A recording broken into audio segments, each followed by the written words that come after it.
జయశంకర్ భూపాలపల్లి జిల్లా కేంద్రంలో జిల్లా నేతకాని కుల సంఘం ఆధ్వర్యంలో మీడియా సమావేశం నిర్వహించారు. అనంతరం వారు మాట్లాడుతూ దళితులపై దాడి చేసిన తండ్రి కొడుకులపై వెంటనే ఎస్సీ ఎస్టీ అట్రాసిటీ కేసు నమోదు చేయాలి.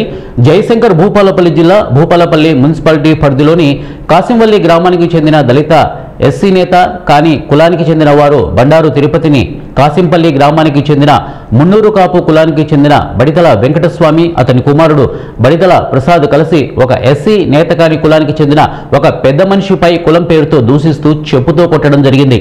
ఈ దాడి చేయడం హేయమైన చర్య. వెంటనే వీరిద్దరిపై భూపాలపల్లి జిల్లా ఎస్పీ వెంటనే స్పందించి తగిన దళిత కుటుంబానికి న్యాయం చేయాలని, ఎస్సీ అట్రాసిటీ కేసు నమోదు చేసి దళిత కుటుంబానికి న్యాయం చేయగలరని ఇక నేతకాని కులస్తులు అందరూ కలిసి మీడియా సమావేశంలో తెలిపారు. ఈ కార్యక్రమంలో ఎస్సీ నేతకాని జిల్లా వర్కింగ్ ప్రెసిడెంట్ జాడి నరేష్, అలాగే state youth president Gadde Raj Kumar, state youth vice president Bouth Vijay Kumar, అలాగే యూత్ నాయకులు దుర్గం అనిల్ తదితరులు ఈ కార్యక్రమంలో పాల్గొన్నారు.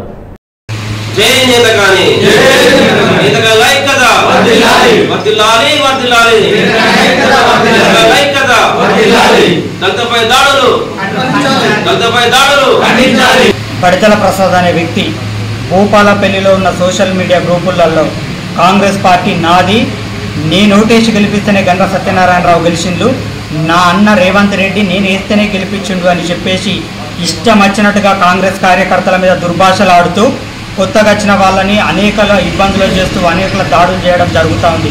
ఇతని భయభ్రాంతులకు భయపడి 13వ వార్డు మున్సిపాలిటీలోని కాసింపల్లిలో జరిగినటువంటి వడ్ల కొనుగోలు కేంద్రాల విషయమై గ్రామంలో ఉన్నటువంటి పెద్దలు, కాంగ్రెస్ పార్టీ కార్యకర్తలు మీటింగ్ పెట్టుకొని ఎవరికైతే వడ్ల కొనుగోలు కేంద్రం ఇవ్వాలని చెప్పేసి సమావేశం కావడం జరిగింది.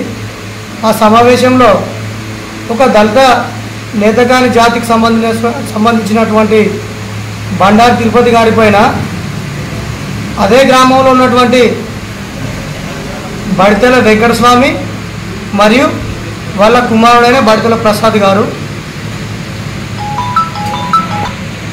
ఒక నేతకాని జాతి తక్కువ